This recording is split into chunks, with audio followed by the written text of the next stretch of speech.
The Sound Off Podcast. The show about podcast and broadcast. Starts now. Todd, what is Thrive? Thrive is a bundle we added to a Blueberry hosting plan. Basically what we've done is we have the basic hosting plan for all the podcasters, but not everyone needs everything that we offer. But the Thrive bundle is really a series of add-ons that we've added to the platform, and we continue to add value to it as we roll new stuff out. Now, how much stuff I'm going to continue to add to Thrive, I don't know, but I know that we've got a pretty rich package right now. It includes our AI assistant, includes dynamic ad insertion for pre-roll for podcasters, add some stats features like episode comparisons. It's got some listener subscribe tracking information, average daily play information, stats. So again, it's a whole bunch of stuff that we've added, including the ability to get Apple Podcast reviews in for stats, so you don't have to go over there and look at them, and quick links. But the biggest are some features additionally to quick links, such as a quick link is a page that is an example, podcast.show/podcast. Basically, it's kind of a link tree type of page for podcasters, but it's much more. It's very, very rich and easy to remember. But the biggest value so far has been our AI product that we've added to the Thrive package. Can you tell me a little bit about how AI works with something like, let's say, like the dynamic ad insertion part of it? Yeah, so the dynamic ad insertion is completely separate, has nothing to do with the AI whatsoever. It's a self-managed system that allows you to put in a pre-roll. Matter of fact, on Podcast Insider, the Blueberry podcast, we're now advertising this free month of Thrive as part of the pre-roll to the podcast. But the AI stuff has no tie-in whatsoever to the dynamic ad insertion yet. When did you decide that AI was going to play such a big role in the offerings for so many of your clients? Well, I think when ChatGPT 4 kind of hit the scene, well, 3.5, obviously that's when, everyone kind of become aware that this was a thing. And it really, I've seen some of the AI products that other companies in the podcasting space have rolled out. And to be honest with you, I said, didn't look that hard to reproduce. So we spent probably 3 or 4 months as a team experimenting with other tools, and basically came up with a plan. And really, it's the Thrive the podcast AI assistant that we built is broken down into 4 areas: planning. There's also post production, social clips, and email. And the social clips are specifically in that segment audio clips. And then the 4th piece is clip creator. Basically, we have the ability now to create video clips. You basically set in and out points, overlays. So in the end, what we pretty much knew in the beginning, that we felt that only a certain segment of customers would use the planning tool, because maybe people already got a pathway. But we designed the planning tool to help be for nothing else, kickstart your brain on a specific topic. Help you with some questions. If you've got a guest coming in, you've entered their bio, it basically goes out and finds information about them, and then pre-produces some questions that you can add your own or select ours. But the post-production tool, for me, what I was finding was, as I was using all these third-party tools, I was using ChatGPT, I was using Claude, Anthropic, I was using image creation tools. And what I was finding was it was taking me about an hour to get through all of that to have my show production done. I said, well, this is just takes too long. So when we built the tool and streamlined it, what I really wanted to do was I based my the production value on this is, okay, before I was using any AI tools, when I was doing it manually, it took me about 15 to 30 minutes to have a good episode title, good description, some links, and really kind of get that blog post ready, to go. So my goal was to get this process down so that someone could do a production in 15 to 20 minutes. And what we've really done is on the production side, we analyze the audio, create a transcript. From the transcript, we suggest titles. You pick a title or create your own. I think it gets it about 50-50. I probably pick the title 50% of the time, 50% I write my own.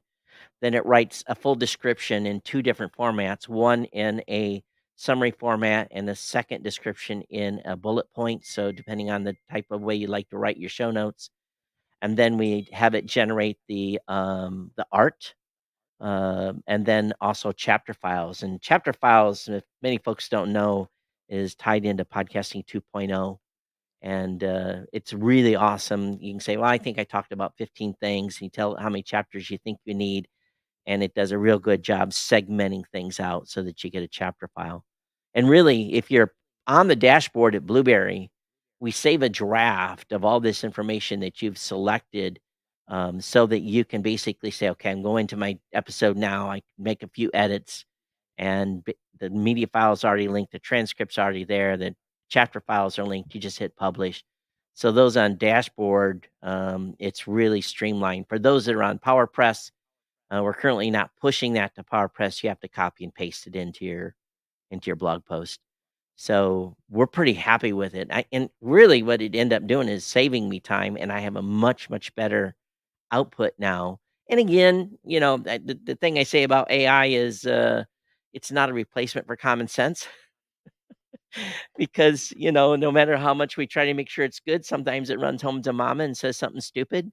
So, you have to just, QA everything for sure.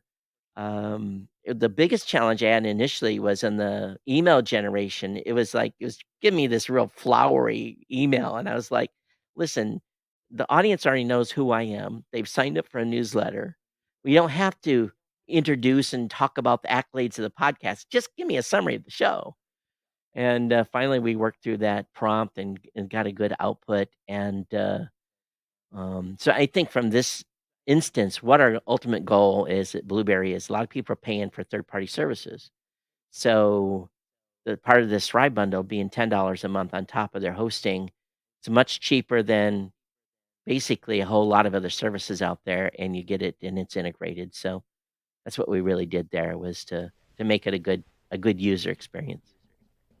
And this is why I'm a little bit excited about it, because over the last 4 months, I've noticed that I'm paying for about 5 or 6 different services, and I'm using 20% of each service altogether. It kind of reminds me of my cable TV experience and my streaming experience.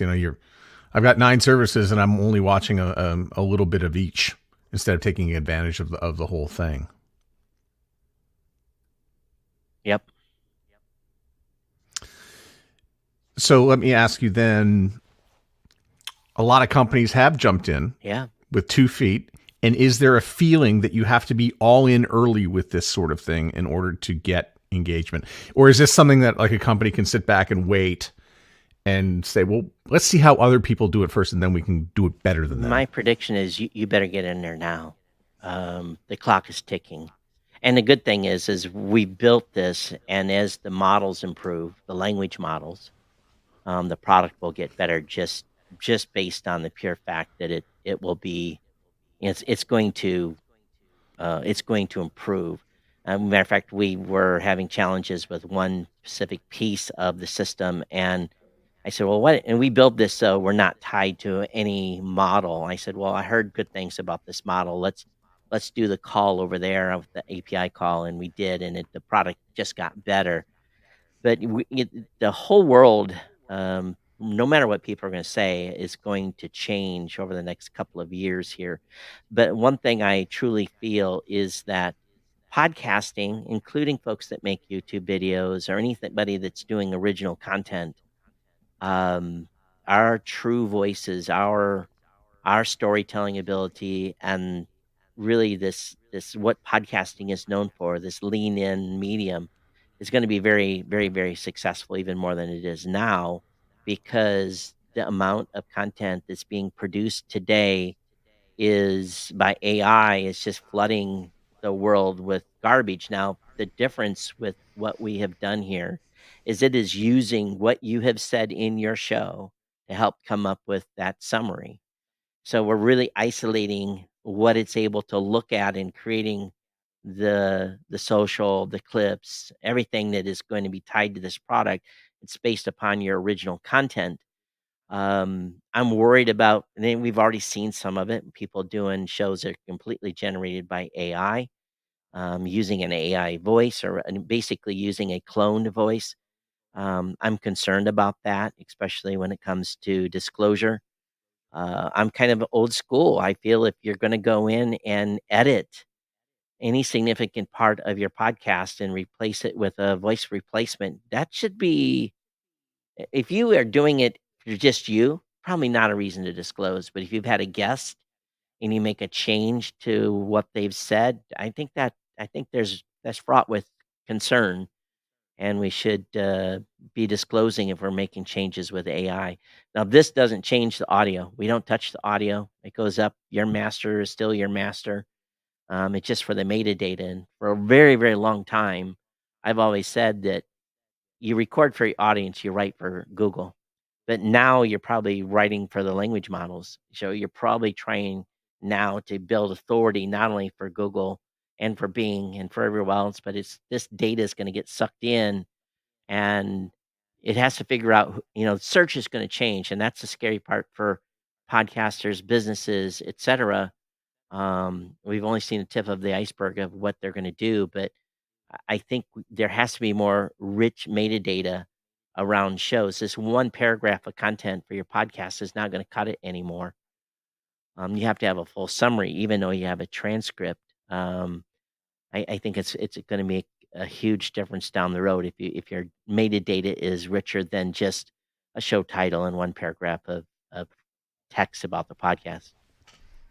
So I had a client call me to say I made an error in the episode. I said go left. I meant to say go right. I use AI technology with their permission to make the change. Do I have to disclose that? There's no rules. I think it's at this point, maybe there should be a mention. Maybe it should say, hey, we edited for clarity or for a mistake. We've edited the show. But again, I think it's a personal preference here. If I make a mistake when I'm recording my show, I can go back and re-record it, right? And Right. with some of these tools, if it's small, like go right instead of go left, I think it's probably acceptable not have to disclose that. But again, how far do we go on that? I think someone that's trying to be deceptive is not going to want to declare that, because if they put something in someone's mouth that they didn't say, I think then that could be a real issue from a legal standpoint.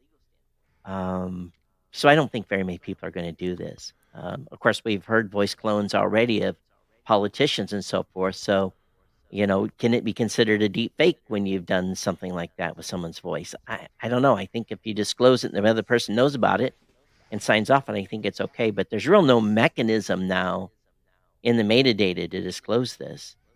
I don't think using Descript or something like that to edit your show requires a disclosure. But at what point do we replace sentences of information or create a whole show from a written script? I think those shows should be completely disclosed, that this did not come from original voice. It came from a transcript that I created or a script that I created. I think clarity is important. Does ChatGPT replace Google? It may. It's they did a demo here the other day, and you look what Bing is doing already in Google. It's they're doing summaries now on search results, and Bing, what for a select group of people, you have a summary that is basically where you would normally find the search results, and then the actual links are in a sidebar that you would have found. So what happens when how accurate is this? And I think both Google and Bing have had challenges in some accuracy. I think there was like one summary where it on a pizza it told you to add, I know, some product that would have killed you or something. There was basically a bad summary. So it goes back to my point that, this AI output is not a replacement for common sense. But if you are looking for an how-to, and the how-to tells you to podcast, you should publish your episode in a WAV file. Well, that's wrong, and, but someone that's looking for the information may not know that. So if you're not a subject matter expert and you're looking for information and you get you just have to do your homework. I think we're a very slippery slope here. And I think podcasters are going to, again, original voices, real stories, original subject matter experts, people that know with the real world. I think they're going to be very, very successful. And I think shows are going to continue to grow that are original content. So it's safe to say and fair to say that you think podcasting is going to do very well throughout this forthcoming era. Yeah. Because social media platforms are going to get involved with like deepfakes and stuff that just isn't real, and it's going to be litter. But again, it's, my strategy for growing my show is completely relied on Google for many, many years. So what happens when Blueberry and Libsyn and Podbean and Buzzsprout were not surfaced anymore in a search result? What happens when there's another winner picked? And Google has done this for years. There's winners and losers picked upon, the first page of the search results, and whole industries are trying to get people on the front page. Well, that could be going away.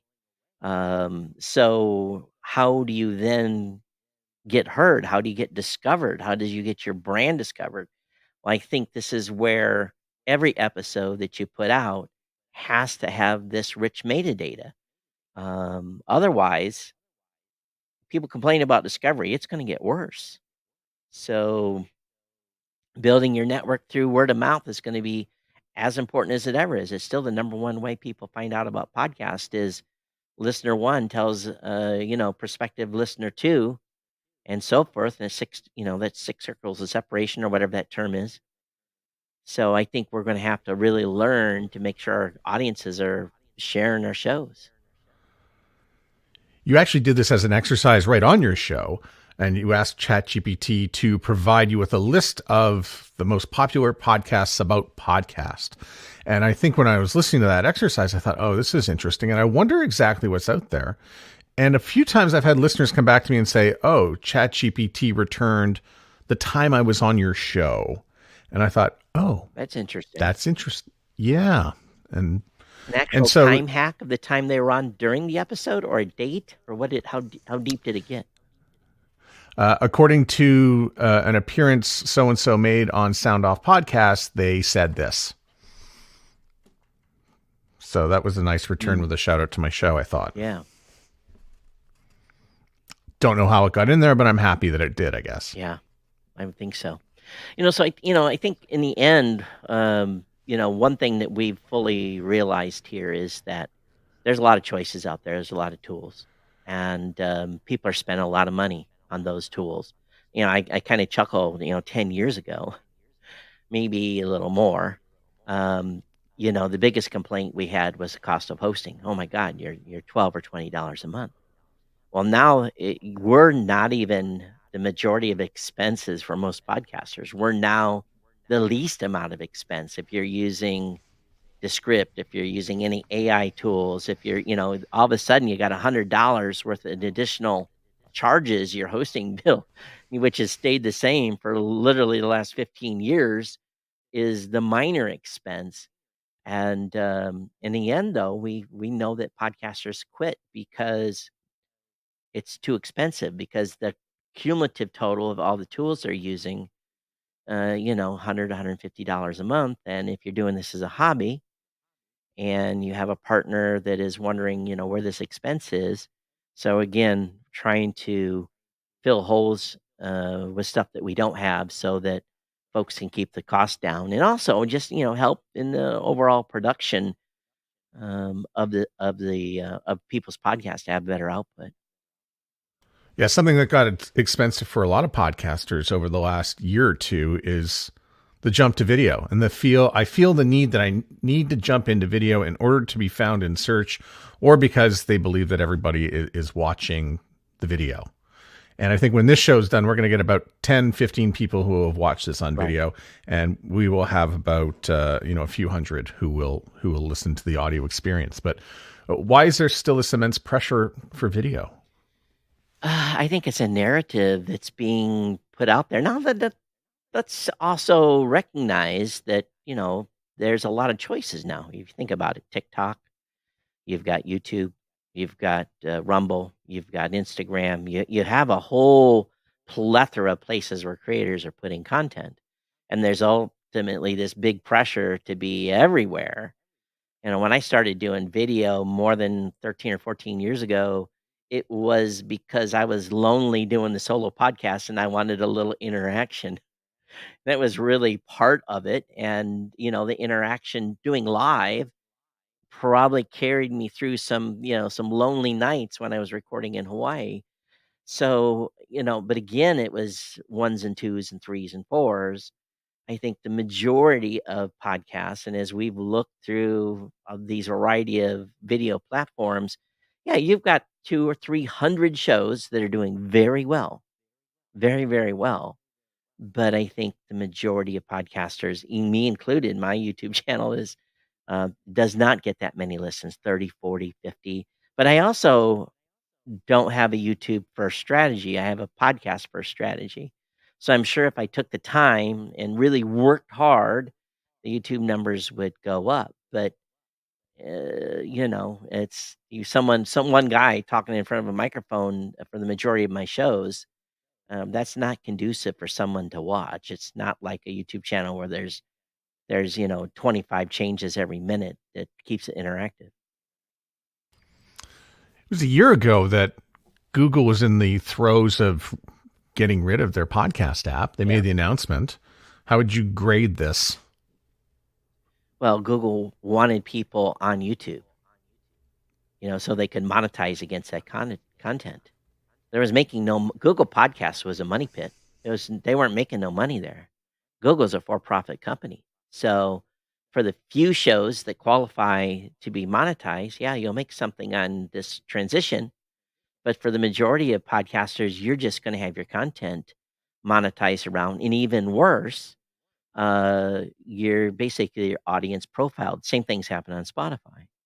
So, by its essence of producing video, and I've been producing video on YouTube for years, so I'm just stating here, but you basically now are basically selling your audience to be remarketed to.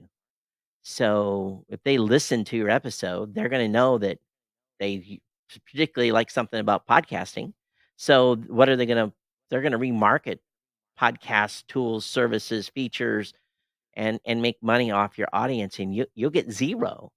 And not only that, same thing with Spotify with video, is they have said, okay, if you put video up there, we're going to play that versus your audio file. So audio has been on pass through, so you're getting this metric data for advertisers back through pass through on Spotify.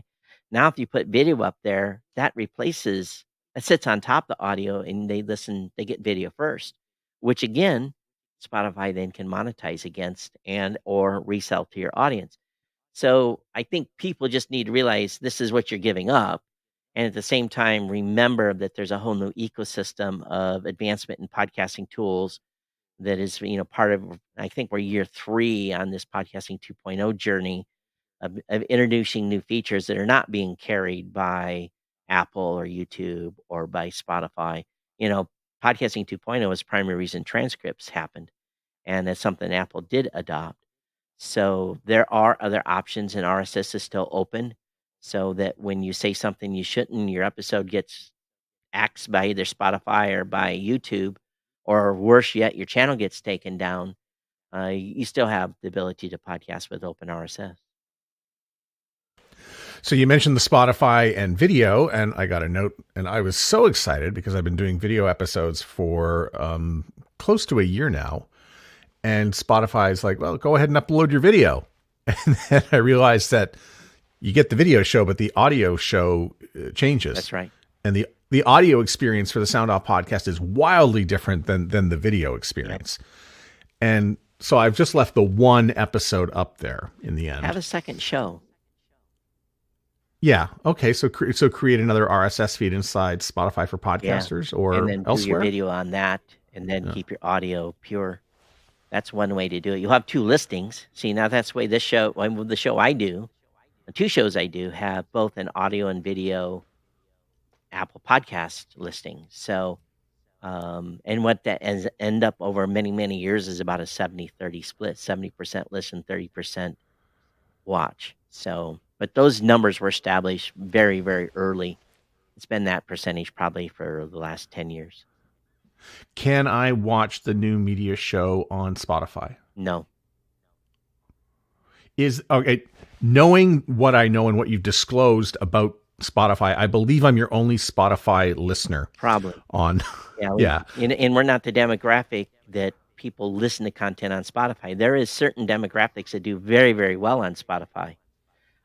Religion does not. Business does not. There's a number of categories that people do not listen to audio on Spotify. So, again, where you should be promoting is depending on your content. Got to go where your tribe is. So they don't listen to tech shows on Spotify unless you're, a Rogan or somebody, which he's not really not a tech show. I'll use the new media show as an Yeah. example, though. If you made the decision, you and Rob made the decision to just put video up on Spotify, because you're not editing your show, Right. the only incremental loss would be the dynamic audio insertion. Which we don't do. We're not doing DAI. So there's really no loss to us on the new media show from a DAI standpoint. But for a lot of podcasters, that's how they pay the bills. So, but again, if you're not doing any DAI and it's just a pure show, why not? If you're going to add video, then go ahead and dump it over there as a second show profile. I've always said that be everywhere you can be, but again, it's extra work. That's an extra 10 minutes that you're going to have to post. Go over there and manually upload it and post. And I think the same thing with YouTube. I don't believe podcasters should be doing the automated input because I don't know if that's the experience you want. If you're going to do video, do a video show and put it up on your YouTube channel as a video. Don't put this automated generated M4V that ends up being just your album art and, your voice playing in the background. So again, that's my personal opinion. Everyone has one. That's a good thing about podcasting. You don't have to listen to me. We did that for a year. I think we felt pressured to do that for a year, and then eventually we felt the pressure to let's do a real video show and take the time to learn how to do the video. Yeah. Are you doing live or you're mostly doing pre-recorded, right?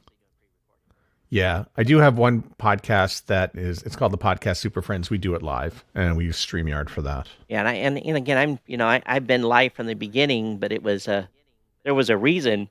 Wasn't necessarily again to grow a big audience. My audience on Apple Podcasts is huge that watch the video on Apple Podcasts, even though Apple has, in my opinion, really done a disservice to video on the app because they've made it a second-class citizen. It's buried. I show people that there's video on Apple Podcasts and they're blown away. They don't know. And even on my video podcast listing in Apple Podcasts, when you start playing, it looks like it's audio until you click the player. Then it opens up and you can see the video and you're like, I didn't know that existed. So I think Apple has, and I begged them to make video a first-class citizen again on Apple Podcasts. But then the podcast hosts have to support native RSS video too. Yeah, I wonder if they don't do it because it will eat up a lot of space on the phone and create a negative user experience in the end. I know that was a mistake for me. I don't think a lot of people are. It could be because my show ends up being about a gig. So if that's auto downloading, that definitely takes up space. But they could set it so that it plays on demand only. I'd be okay with that too if that's the concern. I don't know if it's. I think they just basically kind of got caught by surprise. And videos took off, and they don't move fast over there. It's a big company, so if they're going to make a change, it's if they never do anything super quick. The transcript piece was a long time being built because they wanted it to be a perfect experience. And boy, they just knocked it out of the ballpark. And they create their own transcript unless you override yours. But I'm going to tell you, their engine's pretty powerful. They spelled my name right, which I was shocked. That's huge. Yep. Do you think Spotify abandons RSS and forces us all to upload directly there at some point? Hope so. No, I don't think so. They have reverted. You look, they kept Rogan exclusive on Spotify, and then they bought Megaphone, and I think they finally realized that the sum is much bigger when the distribution is everywhere. So now Rogan's again available via RSS on everywhere you love podcasts. They're still able to monetize his content based upon basically serving ads in that content that's being fed via RSS. So I think they kind of had a come to Jesus moment and realize, oh, this is dumb that we're limiting what we can earn from this show based upon just having it on Spotify. So I think it's purely financial, the reason they did it. We are, I think you mentioned 3 years into podcasting 2.0. How, I guess, what's the future? Where are we at with it? And what needs to happen next? More adoption. I'm hoping that Marco from Overcast, I hope he drops a few features in. We were hopeful when he come out with his new version, but we'll see if he's got the building blocks. But there's Pocket Cast and Fountain, and there's a whole list of great tools out there. And here's the thing I think people need to understand about the podcasting 2.0 piece that's often forgot. If you participate in the value for value ecosystem, everyone gets a piece of the pie. The app developer does, the index does, the podcaster does, your co-host. You can set up, and some splits happen automatically through fees. So those shows, those apps are actually earning money when you are using the app and providing value for value by streaming sats. And there's some challenges right now with sats and the way things are working with wallets. And I think within the next 6 months, we're going to have it completely on fiat. So basically, someone comes in and can basically says for $20, divvy this out at so much a minute, and those will happen. And people will not know that there is a link to crypto that's basically getting from your cash wallet with US dollars or whatever it may be to the podcaster, and then the podcaster can get it goes through crypto, then it comes back on the other side for the podcasters in dollars, so that in the end it's transparent and it makes more sense. But again, the value for peace is just one of many features, and it's a whole different mindset. So I think it's an education piece. We're getting ready to do a webinar with Blueberry customers at the end of the month. The folks at Fountain are actually putting that on. I don't have to do nothing. We're just giving access to the audience, and where they're educating podcasters on these features. Some of it is geeky, this pod roll thing. It's you go. I don't know how far back you go, Matt. Do you remember the days of blog rolls? I do. Well, you can do pod rolls now in apps. So basically, it shows the shows that you recommend as a podcaster. And I've got 6 or 7 shows that I recommend. So it basically is a recommendation engine. And then there's the ability to do credits and basically getting people to content faster. So if you come onto my web player or use one of these apps and you want to say, well, I know Todd's talking about, and he talks about in his description, or he talked about somewhere that he talked about this, you can find that subject in the chapter file and jump ahead. You can jump to that content. So it's just stuff like this. It's just making things more efficient, but we need more apps to participate.